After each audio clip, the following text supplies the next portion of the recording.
Hi, good afternoon to everyone joining in.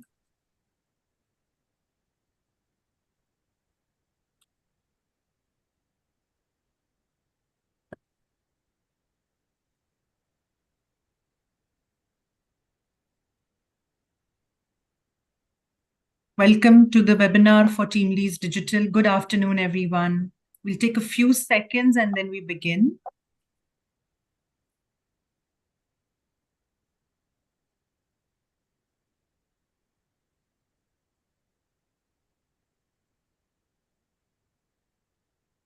We have two guests with us who have been in the industry for a very long time, and they are here to participate with us in our webinar, which is ER&D, Engineering, Research and Development, Steering the Tech Talent Growth for India.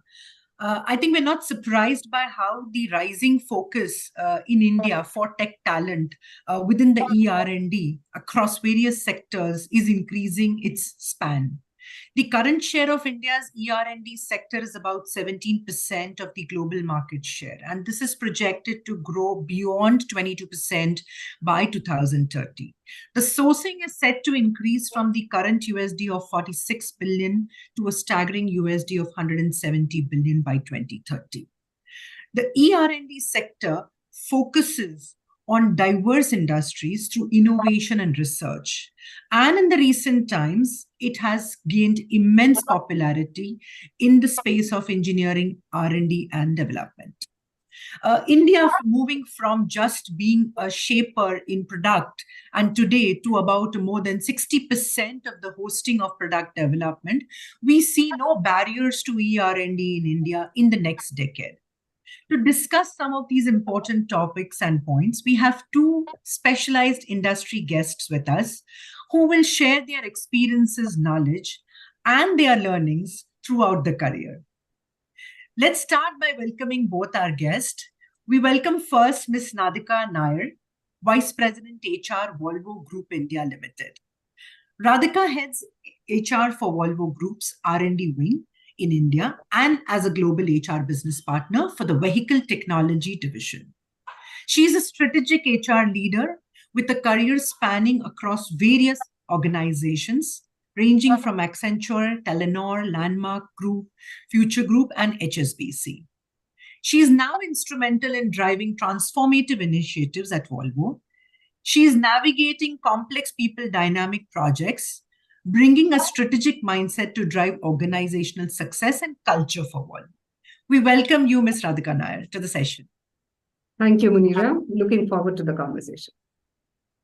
Joining Radhika, we have Mr. Mahesh Joshi, Mahesh, Director HR, Honeywell Automation India Limited, with over 20 years of career experience in diverse sectors of healthcare, automotives, automation, and engineering. In his current role as a Director HR for Honeywell, Mahesh manages more than 3,500 plus headcount of people. He is entrusted with designing HR strategies, digitalization projects, HR operations, talent management, and much more in his career span. Welcome you, Mahesh, to join us for this session. Thank you very much for being here. Thank you, Munira. Thank you for having me here. Thanks.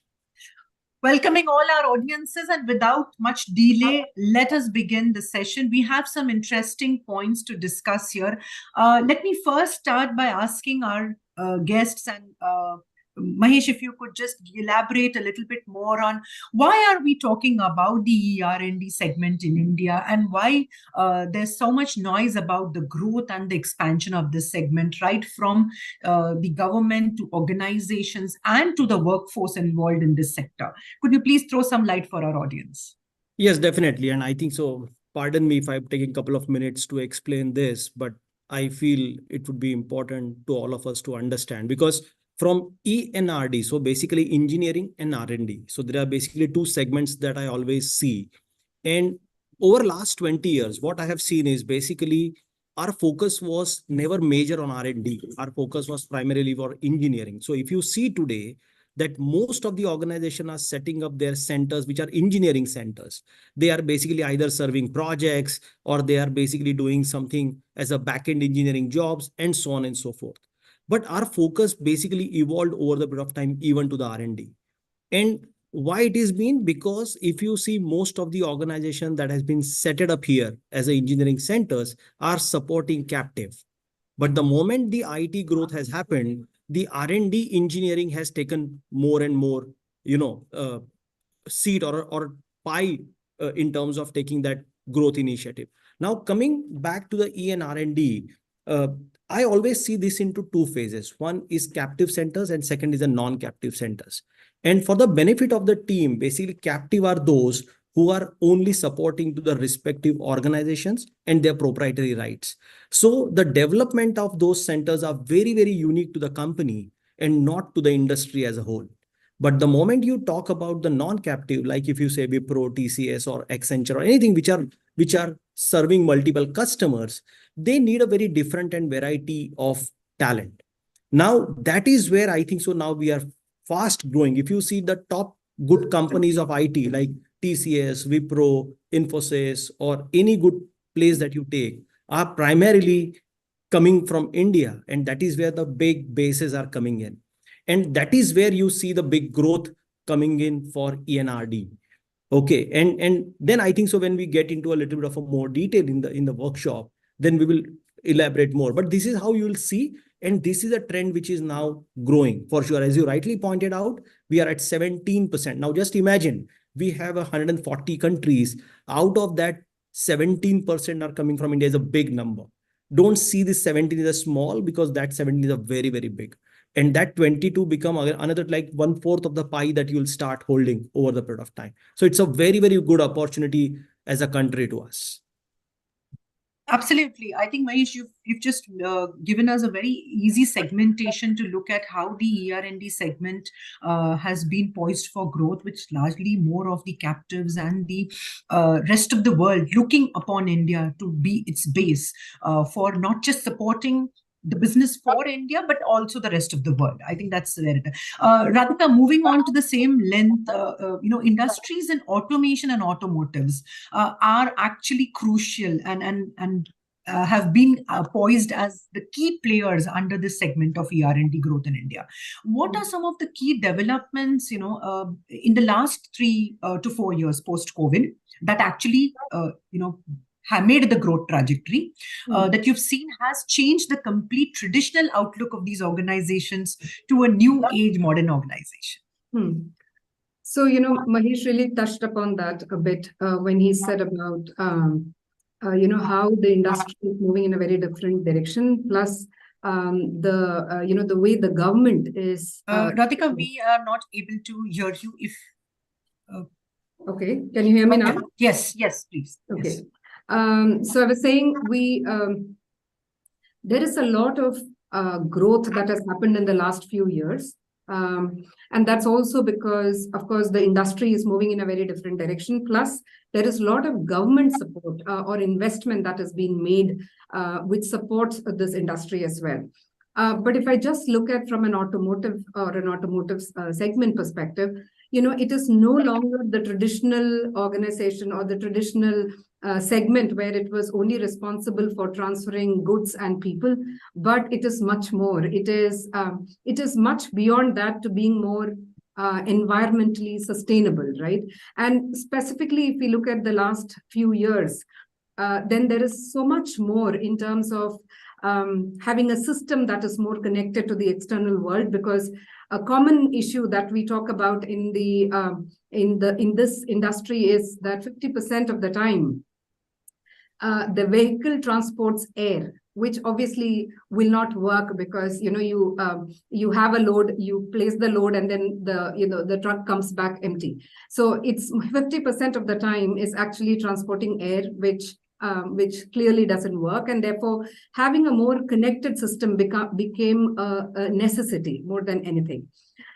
Then, of course, the environmental-driven consideration. And when I say environment-driven considerations, it's not just about emission, but it's about the driver comfort, the noise, because our industry is regulated by or is governed by regulations. And therefore, the noise regulations that we have to cater to, all of that requires a lot of R&D and very high levels of engineering.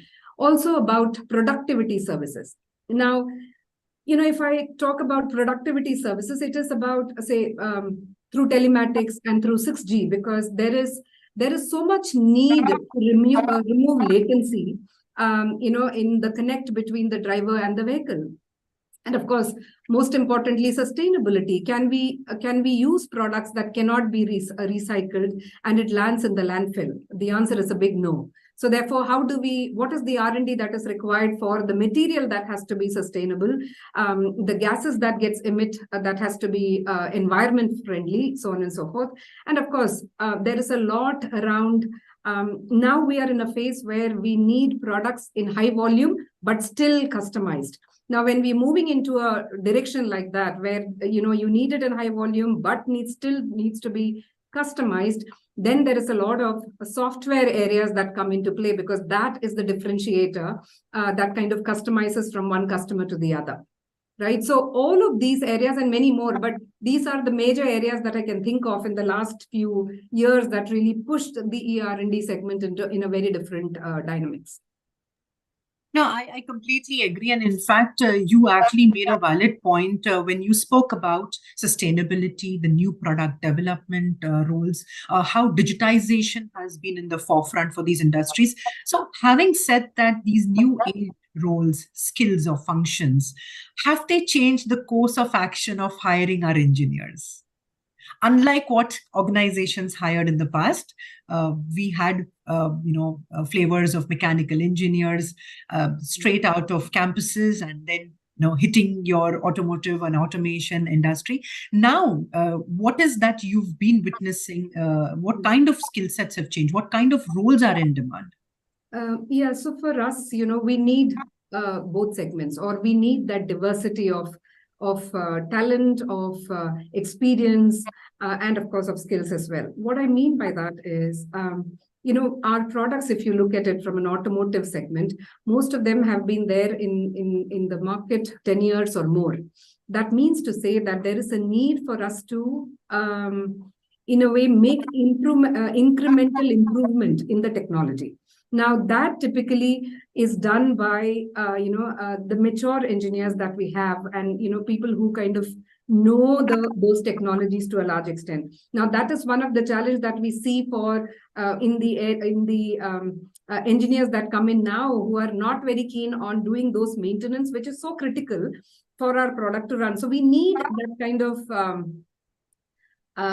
maintaining technology from a long-term perspective that is so, critical. Having said that, we also need the young, new age engineers as well, because it's not just about the incremental, improvement. We are also talking about emerging technologies, right? So therefore, we need and typically when there is a disruption of technology, that's where the tenured engineers really get a little jittered to say, how do we continue from here? And that's where our, the talent that we have today, the engineers of today are really able to bring in, come in with their prototype, quickly try and test it and run with it. So therefore, what I'm trying to say is we really need both. Because it's about performing and transforming, right? So performing is about the bottom line and transforming is about, the newer, the R&D area. So we need both. But what we really need is this environment where we have the new and the old learning from each other, a culture that is more collaborative, the culture which is more trust-based, and therefore we are able to create an environment which has a beautiful blend of old and new very well. Yeah, in fact, I'll just hold you with the thought, because you made another interesting point about how we need both the skill sets and both the workforce to blend into the current culture of organization. But I'll quickly move to Mahesh. And Mahesh, I want to understand from you, while Radhika mentioned about the different new age roles, the skills and functions, could you highlight, what kind of roles, skills are gaining momentum in these sectors now and for the future? What kind of roles will be in demand? Okay. So basically, I'll more touch upon the industry that I represent because I worked in automotive. But what Radhika mentioned is very correct because that's the sector which is regulated by the regulations. Uh, so I'm basically representing automation, which is also a theme for us. And see, automation was having basically a lot of focus, but that focus primarily from a productivity standpoint initially. But after 2020, what happened? That it basically turned into a very new age kind of a geared up work because one that less and less human interventions would be useful because such kind of a disruptions do not hit you hard as far as the businesses are concerned. So today the automation I see in two ways. One is definitely bringing a productivity, and second is also getting into a more automatized world where the uh, software, user experience, sustainability would be the most important areas. And now, the moment I say user experience, the first thing that we have done is if I'm putting up any new technology, how the technology will have an interface to people. So, user experience engineering for us would be very, very important. And it is not only for automation because all HMIs, now HMI is nothing but there is a digital platform or a screen that you get where the people and operator work. So how interactive that operating screens are. Okay. Second most important thing, what we have seen is a IoT, AI, ML. But if IoT and AI, ML is coming there, then how the cyber is protected. Because if you see today, and I need not to say that, for example, all big companies been attacked by cyber. Forget about companies, the countries are attacked. So today, I think so that is one of the very, very big selling points for us as a company where we also provide a lot of cyber solutions. So I will not reveal the names, but there are refineries who basically runs our entire country as managed by Honeywell because Honeywell is an oil and gas and energy transition company. Now, what happens in that? The entire refineries are protected through our cyber solutions. Okay. Now, that is something very, very important and upcoming, upcoming talents that we are looking at. So cyber, then user experience, cloud computing, because where the data will go, all the data, it's all, when you talk about technology, is all data. Yeah. So data analytics is something that is very commonly people needs to be really work upon. And not only for engineers, even for us sitting in the room are also needs to understand the data well to take the decisions better. So from that perspective, I have seen these roles are coming up very, very fast. And you rightly pointed out how to balance the blend of both. Now, just imagine my core work of fundamental science never go anywhere, okay, or fundamental technology will never go anywhere. But the only thing is that pie will reduce over the period of time. Okay, so I see three type of challenges. One, that those people needs to really learn, unlearn, and upskill themselves. So that is most important point. Second important point is the differentiation of the wages. Now, what happens? The new people coming up with the new technologies, new age domains, they are basically sometimes higher paid than these old people. That creates some kind of a dissatisfaction among the team. Okay. And third, then how as a culturally we need to blend together as a HR partners with them. So how we need to really fundamentally solve this is very, very important. And that is where I think so the most important challenge for the HR leaders of the engineering centers will keep coming into. Absolutely. And having said that, Dan, I think since both of you come from the HR, which blends now the business background as well, you spoke about all the new age roles, right, from cyber and IoT. I'm sure that if I would have asked these questions or we would have been discussing this about 5-7 years down the line, we would still not be able to, even speak about these roles. So these organizations have had a drastic transformation and adaptation of these roles, or rather hiring of these roles, have been so beautifully blended, with leaders like you being in the industry. I'd like to understand, saying that having said that, you are continuously balancing between your current workforce, which cannot be ignored. And as you rightly mentioned, the upskilling is a difference. So we come to that separately. But having said managing the existing workforce, hiring of these new age workforce, okay, is talent attraction a problem? I mean, Mahesh, if you could just quickly highlight, and then I would like to ask the same question to Radhika, saying that what are your challenges at talent attraction? And do you still feel that, in my views, while talent attraction I'll come to that later, but talent retention is not a larger challenge for organizations in the non-IT sector. But what do you think about talent attraction? Let's start with that first. Okay, so first of all, retention and attraction both is challenge, being very honest. Okay. Okay. Why I'm saying So that, that's a flip side. Okay. okay, and why I'm saying that, I'll tell you the very interesting reason. It's a demand supply game, right? Like for example, talent at the end of the day, it's a commodity. Let's agree to disagree. So I know there are talent, human emotions are attached. Absolutely. Everything is fine, but ultimately it's a commodity. As a HR, we deal in that commodity.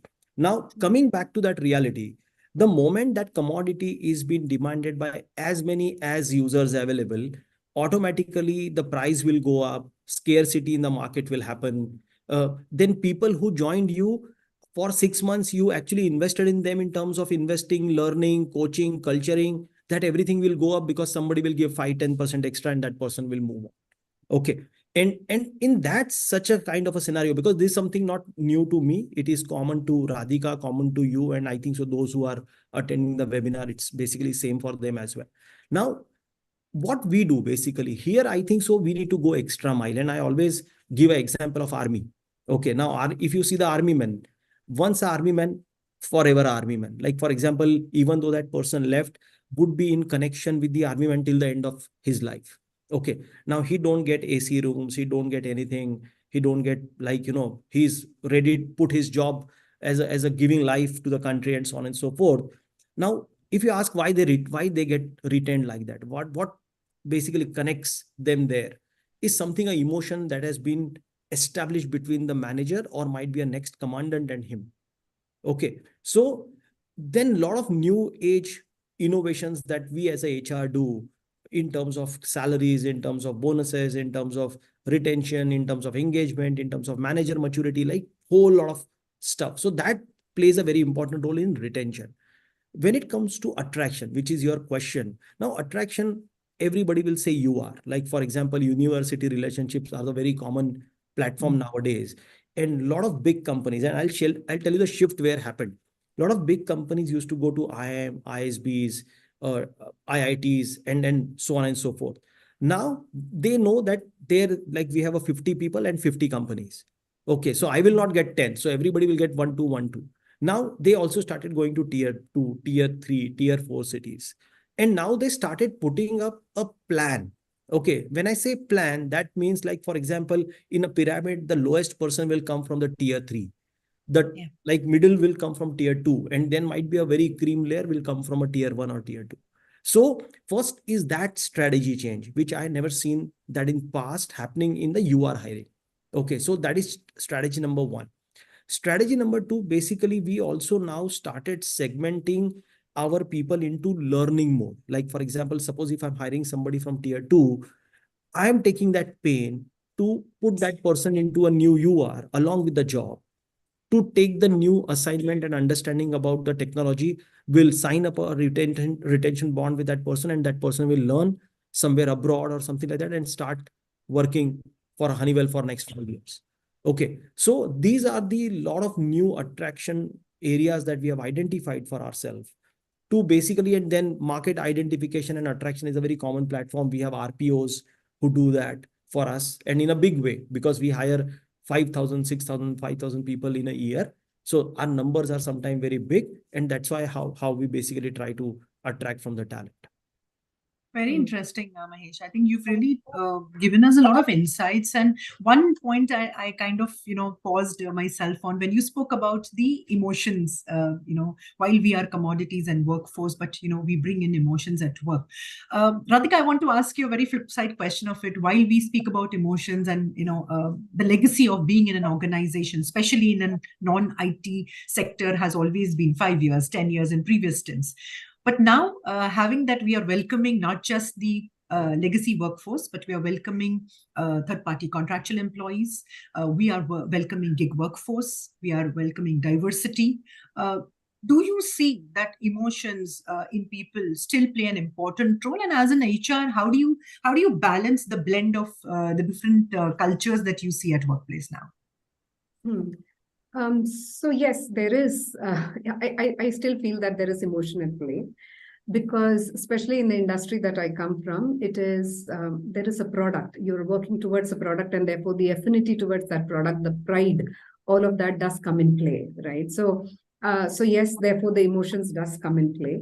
I also wanted to touch upon a little bit about what Mahesh called out. The shift that we are seeing maximum, before I answer what you say, the shift that we are seeing maximum is we've never had, look at that. The technology is such that if I don't move, the light just goes off. But anyway, so there is a lot of partnerships with competitors. For example, a Volvo partnering with Daimler. We've never had such instances in the past, because now the industry is coming together to say, what can we do to come together to make the environment more sustainable, our products more sustainable, so on and so forth. And for that, the kind of ER&D and everything that is required is such that we need partnerships. We need to work collaboratively, even if it is our competition. So that is one major shift that I'm seeing, from the past few years, which is very different than in any other industry, I would say, because at least in the industries that I've worked in, I've not seen competitors coming together for a partnership. So that's really a big one. And yes, from when I talk about emotions, yes, there are, and how are we dealing it and how are we managing it? To understand that, it's also important to understand how really the roles have shifted in the last few years, because that has the genesis of the rest that we're talking about, right? For example, and earlier, a designer would design, say, for load carrying capacity, or say, basically building around the productivity of that part, right? But now, if you're developing, developing a part, you need to develop for sustainability. What that means is, for example, if I were to talk about lithium-ion batteries, say, we use that lithium-ion batteries for 10 years or so in a truck. And then the next 10 years, it goes into battery electric storage system. And after 20 years, then we are able to again extract the lithium to again put it back into a battery, which will then go back to a truck. So if you really look at it, it has been so a designer today, therefore, has to really design for the life cycle and for various used cases, which was not the case before, So which is why I said the ER&D here has been on a spike, because every area that you touch upon, for example, look at noise. Of course, there are regulations around it, but the electric vehicles are such that you don't even know when the electric vehicle started when it braked. So now we are in a phase where we are inducing noise into the vehicles, at least at the start and at the brake. So what I'm trying to say is, whether it is suspension, whether it is the driver comfort, which is like a huge area of R&D in itself because of the long hauls that they were. So the rules itself has changed from the way it was traditionally, because like I said before, traditionally, any automotive, the purpose is transport goods, transport people. Is that our purpose today? Yes, of course it is, but then that's just very cliched, honestly. It is just a part of what we do. It's much more. So because of that, there is a need for, from a role perspective also, to be somebody who, the audience or the employees who understand STEM in the right way. I think Mahesh also touched on that, to say, do people understand the problem statement today? Because the problems that we have in the industry are huge problems. Do they understand what the problem is and how to solve it? How to manage it? There is a lot of suppliers, customers, vendors, government that we need to interact with on a regular basis, and therefore communications become so key. Or the broad perspective of the environment, to say, what are the startups in these area? Who are the suppliers? Who have the expertise and who are the early adopters? All of this becomes very critical for any employee to understand, because only then they will be able to look at from the whole chain that I was talking about. Yeah. So given that we're speaking about talent retention and attrition, the organizations in the ER&D space, still face anywhere between an 18 to 22% of talent attrition year on year. Do we lose out this talent to, since you spoke about a lot of collaborative approach between organizations, do we end up losing out this talent to similar competition? Do we end up losing out talent more to the captives that are growing immensely? I mean, 83% of the India GCCs in the last year, 2023, were in ER&D space. And this year, the projections continue to be even higher than that. So where do we lose out this talent? So from where I come, because I come from a hardcore ITES organization to industry to automotive, when I look at from that transition, of course, attraction is always a challenge for any industry, but retention is not as much as a challenge as it is in a services organization or any other. Yeah, to compare between the two sectors, of course, it is not that high. But within the segment, so within the segment, yes, we do lose out to competition because that's the market. Because the automotive market is a small market, right? So you tend to pick up from each other. But there's also another segment, right? The whole software, the embedded and those kind of skills, which are industry agnostic. And therefore, we do tend to get from all kinds of segments, for example, Android skills, or, those kind of skills come from various industries and they are literally industry agnostic. But still, attraction still remains a challenge, though we have quite a talent pool in the market for that. Having said that, my concern from an industry standpoint is not so much on the attrition or on the attrition so much, but it's about what are the skills I'm losing. There are certain areas, a combination of skills or certain, the knowledge base that they are taking away. That is a problem, especially because there are times when, and mostly there are times when, the startups, because they don't work under certain frames of compensations and things like that, they are able to attract for a limited period of time. So that's an area of challenge. But my major area, more than attraction and retention, is more around the skilling. And why I say skilling, not because it is not something we cannot do, because training is something that we can provide for any area. But it is about how do we make sure that a person who is trained or upskill themselves or build a competency is able to go back and we are able to create an environment where they are able to place or put that trainings into action, where they're able to practice. So that is an area where we typically tend to have certen challenges. And Munira, Mahesh, quickly. Yes, Mahesh, please add on. Add in this, because what Radhika mentioned, it is a little different sometime for me, because I'm actually representing a sector which is previously a manufacturing industrial sector. Absolutely. If you see that today, our attrition was 2%, 3%, 4% in past. True. So that is 16, 17%. You know why? Because very interestingly, if you see companies like Wipro, Accenture, or you can say Infosys, TCS, are coming into a domain of consulting. So basically what they do, they do a consulting for oil and gas and energy transition. So what they do, they actually hire people from us.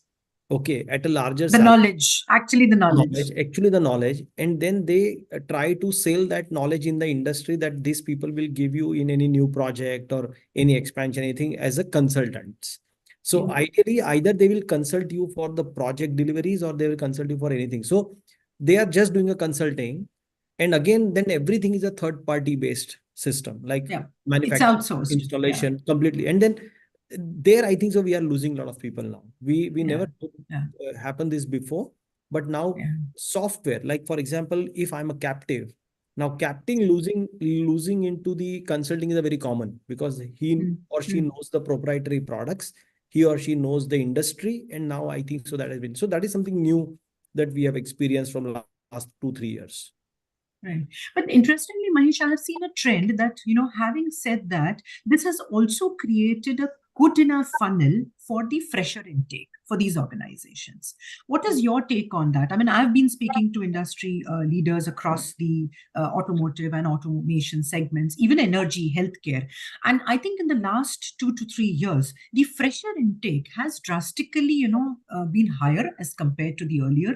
Also, within the fresher space, you see a lot of women being hired in the entry level. So I was speaking to an R&D divisional head in Pune for one of the organizations, and he said surprisingly, we didn't realize, but our fresher intake ratio, 33% of that in the ER&D space unit alone has been women, and we hire women largely from the tier 2, tier 3 sectors, because we may have not realized, but almost 4.9 to 5.4 lakh of tech talent is actually based out of the 8 tier 2 cities in India, which is employable.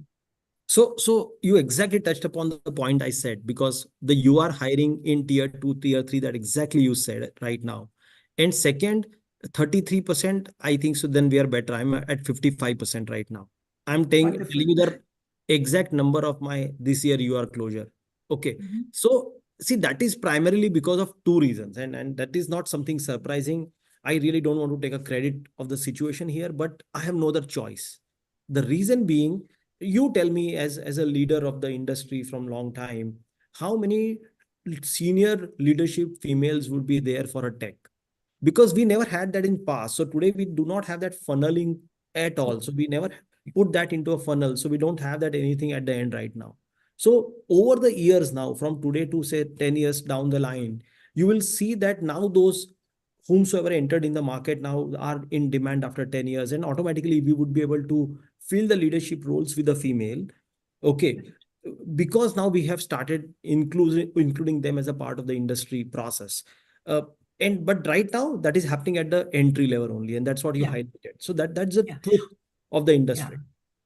Also, just to know your views, in fact, Radhika, you may also please add to this. I've also witnessed, while leaders speak about that, there are a lot of women who are now open to actually be on the hardware development side as well, and spend some time there before they switch to the more comfortable or easier role of the software. So have you been experiencing that?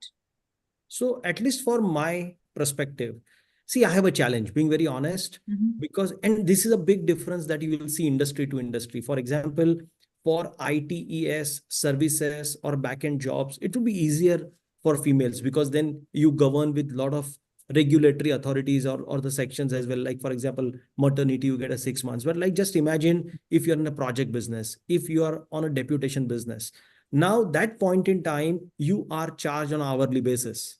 Okay, so you are basically doing a project. So there is a per hour rate that company charges to the client, and then client gives that money back to it, and then the revenue happens. So from that perspective, those roles, I'm still not very privy to a lot of diversity talent or a female talents into it. The reason being because it would be difficult in a project business, remote sites, remote places. So it would be not sometime easier for females to be at that places. And another side is a biases also. I'm not saying that a lot of females are saying no. Maybe you have few females who raise their hand and saying, boss, I'm ready to go. But then the bias is by the project managers. Like, for example, they have in their mind, okay, ye nahi kar payenge, ye kar payenge. So the other stuff also comes into the play. But see, this is a practicality. Unless you talk and then solve, it would not be really a solution that you will have. So it's a process. Absolutely. We have just started a process of inclusion and diversity and equity. It will take time to be, because today, if you see anywhere in industry, at leadership level, we are hovering at around 15 to 20% depending on the company. Yeah, absolutely. Okay. I think we're anywhere between 15 to 17%. Yeah. I'm saying at a leadership level, and at absolutely middle management level, that goes up to 22 to 25%. And then at the lower level, you might go up to 32%. So, and that to come to a equal, respectable, number, it will take time. It is not a overnight journey. It will be like a journey, being very honest. Right. Radhika, what are your views on, imbibing the diversity culture and, looking at how the blend of more women can be in a segment which is more male dominated. Over the years, it has been like that, you know. And while we had, I mean, the STEM population, or rather the STEM participation of female is highest in India across the globe. We are at about 40% of STEM participation. But the bigger problem for us is that the continuation or the entering of the workforce, we drop down to a mere 23 or maybe a 28%. So that's the larger problem for us. However, that's getting better. I think in some sectors and organizations, as Mahesh also pointed out. What are your views, you know, as an HR leader, what kind of best practices you have brought, or rather, enabled your company to kind of help have more women?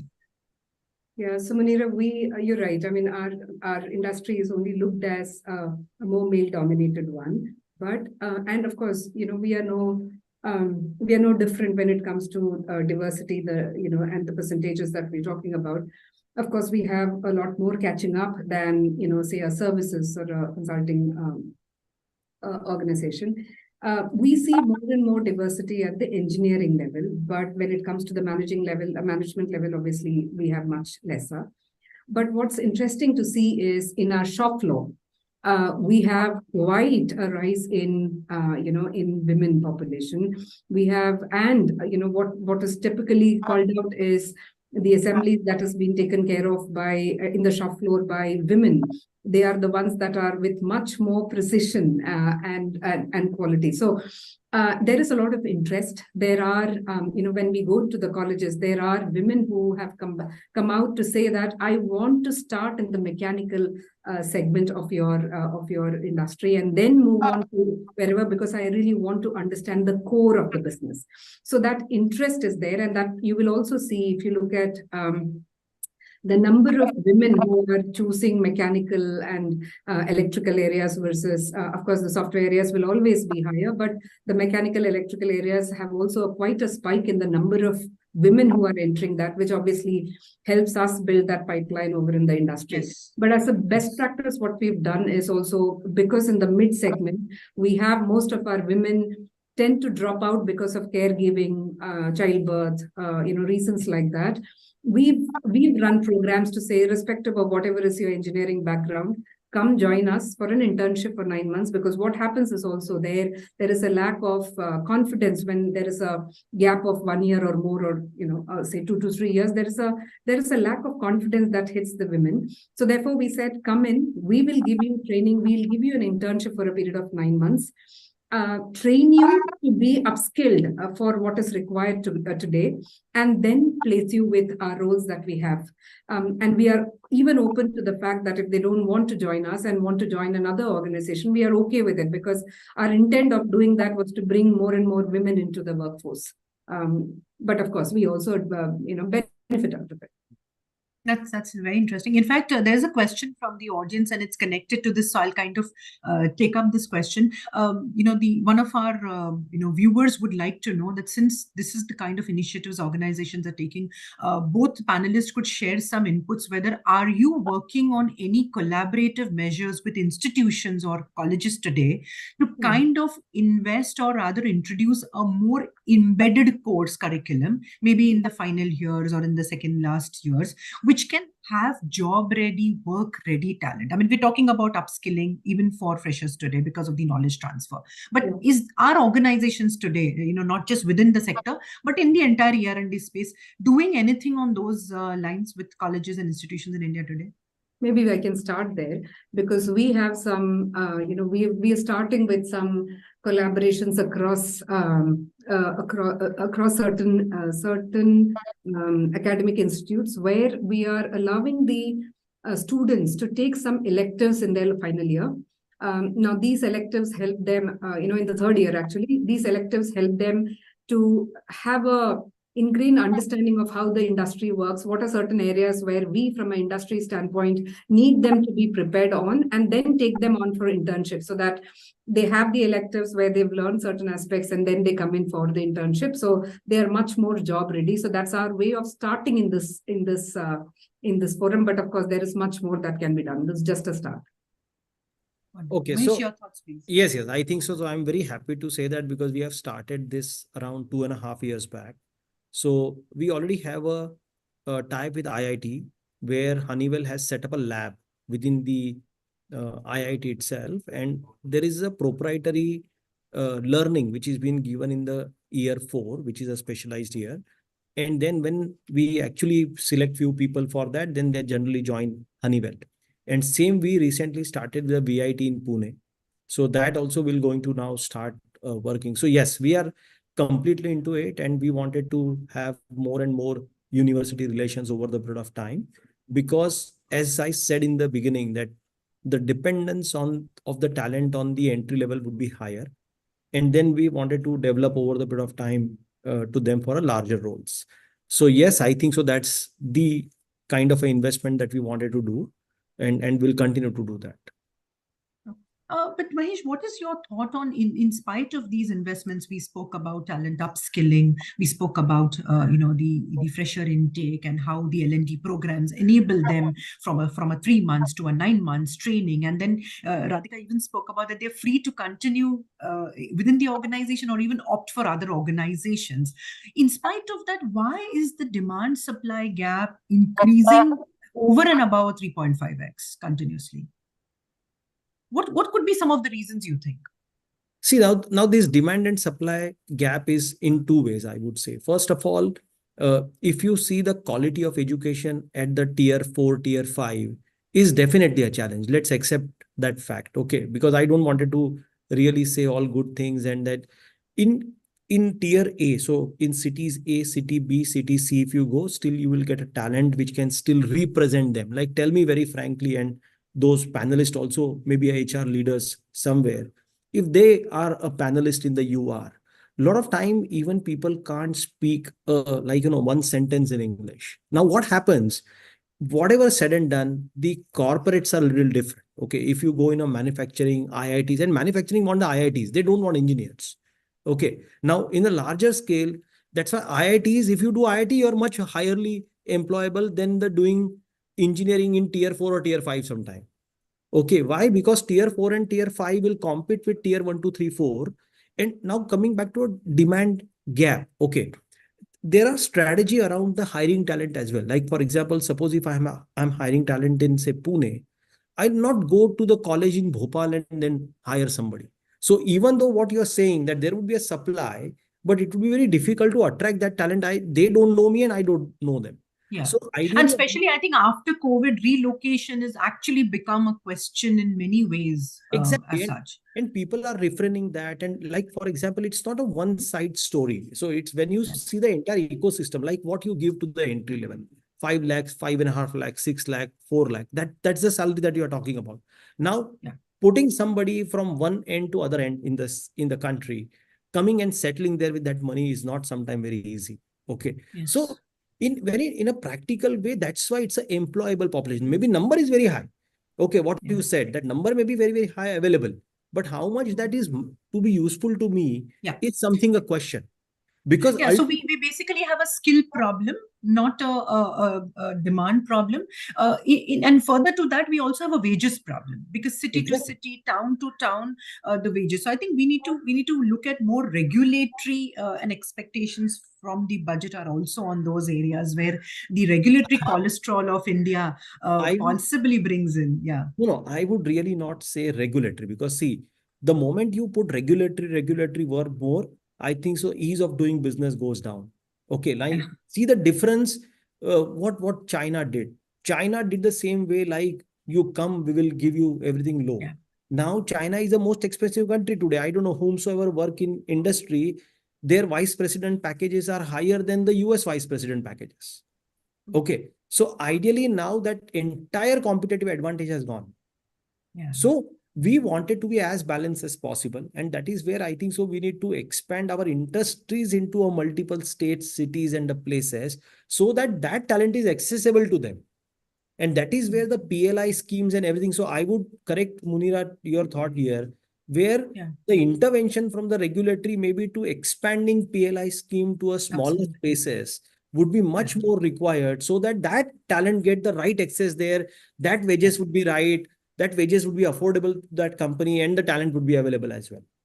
Okay, so it is right balancing that we need to do, and we are on the right track. See, today it is 3x because the expansions are happening in the core cities. Like for example, if today Radhika and I need to move to any other company, then I'll get only job in say Bangalore, Hyderabad, Delhi, Mumbai, or Pune. I can't think of any other space otherwise. Okay, why now India, we are saying such a big country, 2.3% of the global land, but then only that 500 lakh kilometers that we are talking about is the only space available? No, but this is because we are not that nicely penetrated as far as the Our industry. cities need to expand. I agree. I mean, we're talking about those 8, 9 cities where how we are going to move to those 20, 40 cities to kind of, Exactly. build the horizon and the infrastructure development. The government and governance collaboration will actually benefit the citizen and organization. Exactly. So then your supplier, your entire network of supplier, which includes customers and the vendors, will together bring the ecosystem to kind of, the life cycle to roll out. Quickly taking some of the questions, since we're already running short of time. Radhika, one of the questions we have from audience is that since I am entering the ecosystem and I intend to work in an ER&D setup, which is, which is much more complex and has those fundamentals to be understood and learned, what are the few things that I should keep in mind as a fresher, an entry level, to kind of be able to grow up the ladder, okay, rather than possibly just switching jobs? Unlike the IT sector, I mean, I work for 3 months, I work for 6 months, and I kind of switch my I switch my skills, right? This may not be possible in a company like this because it's so much broad here. By the time I need to finish learning everything, I don't know there's any end date to it. So what are the few things that I should continue to do or learn to keep myself growing up in the space of ER&D ladder? Fair question. I would answer it in two parts. The first part being about continuously investing in learning. What that means is, no matter where the person is joining, there is a certain skill area where the person joins. The way we tell our employees is keep a 3-year window, meaning to say the first year is to learn, the second year is to contribute, and the third year is to teach. But when teach as in train others, and but while you're doing that in the third year, also try and acquire another skill. When you do that over a period of time, then you have a broad spectrum. You are able to build a broad perspective, because that's what we want. We want our employees to be having a broader dimensional view, and therefore having a broader perspective. It also depends. If you're working in the component segment, maybe a deeper expertise is good enough. But typically, as you're talking about growth as well, then there it will be important for you to have a broader perspective, which will come from acquiring skills over a period of time. So that's the first part of it. The second part of it, which as anybody who is aspiring to get into this industry should know, is the major challenge that we have in this industry today is, we have innovations that come in because we are in the R&D segment. So there is a lot of innovations that come in, but how do we use it to majority use?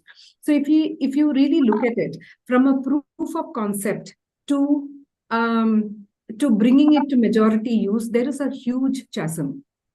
Okay, so so just having a sense of the ecosystem, which I also spoke about before, to say who are the startups, who are the early adopters, where do we have the technology, and how do we make sure that those the understanding of the environment therefore becomes very critical, because that's the only way we will be able to move from patent to an industrialization space, which is not easy. So our statements, our problem statements may seem simple, but honestly, there aren't any simple solutions to it. And therefore, both of this will be super helpful. Mahesh, one quick question, and then maybe we could kind of just take a quick wrap on the session since we're already nearing our timeline. How is the outlook for 2024 for ER&D? If you could throw some light for our audiences, which sectors or subsectors or maybe functions you see will actually be poised for hiring? Yes, so basically ER&D space will grow for sure. There is no second thought. I would say that engineering sector would be a little faster compared to the R&D. The reason being because if you see today, our focus on R&D, whatever the multinational organizations that we have, are still based in their parent spaces. Like for example, except the Tata or except the Reliance, maybe who's grown here and who are the bases here, would have a fair amount of R&D arms, but still their collaboration. Even though if you see today, all my petrochemical technology R&D happens in the UOP is used by Adani as well as by Reliance. They are the 100% users of that. And this technology R&D happens outside of India. So if you see any iPhone or I don't know how much you're aware, all my phones, which is a key technology that we are using, not 2% of the market by the Indian player at all. All market, complete market is by outsiders. Out of that, 60% hold by China. Okay, now that's the problem that we have. And unless we coming out of the mindset of serving rather than developing, it would be very, very difficult for us in future. If you really wanted to grow as a country and create your sustainable base for future, sustainable. Why I'm saying sustainable base? This is not a green sustainable. I'm saying that as an industry sustainable, because then you have your own stuff. Like for example, if you go to China, they have a Byju's or they have WeChat. They have everything their own. Nothing works of any outside technology that they use. And that is why the self-domestic consumption, self-employment would be very, very high. Okay. Which will indirectly add to job creation. Nothing else, but it will actually boost the industry and add job creation. Exactly. And if you see today, I think so, we are, the moment we are in a serve kind of a mindset, just imagine 2020, each big company here slash jobs. But interestingly, not a Indian company slash job. Ask that question why. Okay. It's not they are emotional. See, they are also money-minded people. It's not emotional. It is something because everything they control here and they could do things much nicer compared to the multinational organizations. And that is what we need to earn. So we will grow. Engineering as a mindset, as a DNA that we had, will grow because of the employability. The Indian students are definitely making that difference because they are much smarter compared to a lot of spaces maybe. But when it comes to R&D, they are not. Okay, so that space we need to really improve upon. And as far as the industries are concerned and the sectors are concerned, I'm very, very bullish on three things. One is cyber, because more and more technology, forget about any industry, any technology introduction that you do will have a very much fair exposure to cyber attacks. Okay, so cyber will continue to grow. Second, since everything is getting digitized, you are so much into clicks. Now people even don't like to add 3 clicks. Agar mere ko ye meeting attend karne ke liye 5 click karna, it's a worst.